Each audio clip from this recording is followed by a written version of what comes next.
Hi, Becca. Thanks for sharing your thoughts on the family systems approach video. It's actually a different option than I chose. So it's kind of interesting to hear what you had to say. I do agree with you that the key players in, this therapy session were the mom and the daughter. The dad really doesn't say anything. He's kind of just there as a quiet participant, I guess. Um, Based on that conversation, it seems like there doesn't seem to be much functional communication. Um, the mom mentions that, her daughter, there's just the therapist mentions first that there's a lot of anger there. And the mom agrees and she's like, yeah, there is a lot of anger. It's just anytime I tell her anything, she gets angry. Um, And I mean, obviously, this is just a clip of the session. We don't know like the full extent of what was going on in the session. Um, but I know that you made like a personal connection where when the therapist was saying like, well, instead of when you tell her things like that, instead of just telling her, maybe ask her like, do you want me to tell you when your blouse is crooked, or do you want me to tell you? And you said like your mom would tell you like, are you sure you want to wear that? And I feel like that might just be like a mom thing because my mom used to tell me the same. Um, but what I don't think that the mom in the video realizes, or that I guess like my mom growing up, is how that comes off to us as, at the time being teenagers. Um, Especially with the young woman in the video.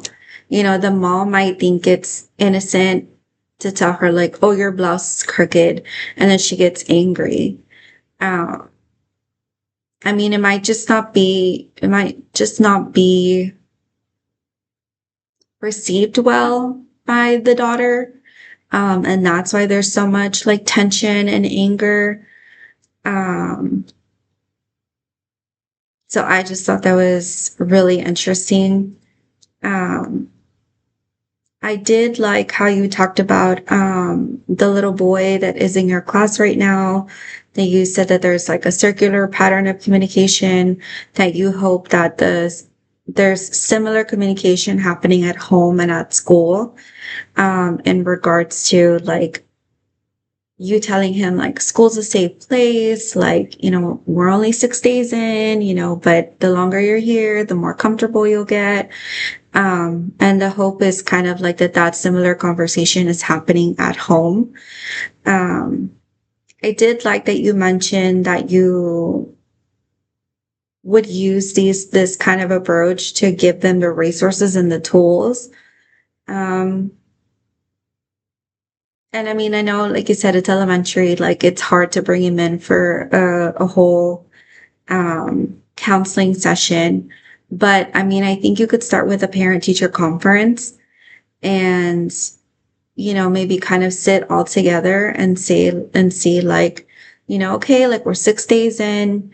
Um, let's try to get to the root of why he's still having all his issues where, like you said, like he's crying so hard, um, that he's like not able to breathe. Um, I'm not sure what grade you teach, but I mean, I know I've seen it in kinder, even first grade.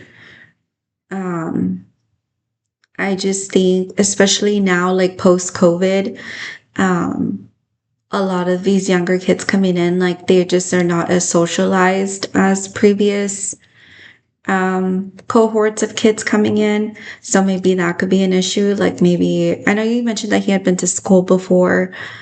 Um, so I mean, like I said, like a simple parent teacher conference would maybe be helpful. And then that way you can hear from the kid with the mom present.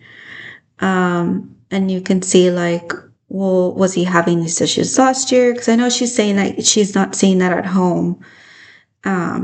Which is understandable because like you said, like he feels at home is a safe place.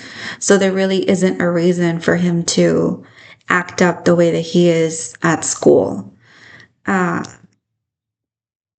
And I did like how you said that you're reminding yourself, like giving him grace, like this is his reality. Um,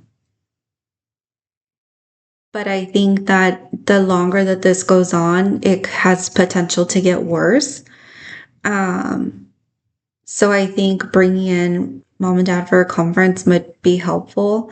And that way you can kind of assert that there is similar communication happening at home and at school. Um, and then just another little tidbit I have is I have a calm down corner in my classroom. And when I have kids that come to school really upset, like really agitated, I usually let them start the day in the calm down corner. I let them draw a picture for their family. You know, maybe you could draw a picture for mom or dad. And sometimes that helps to get them to feel more comfortable being in the classroom.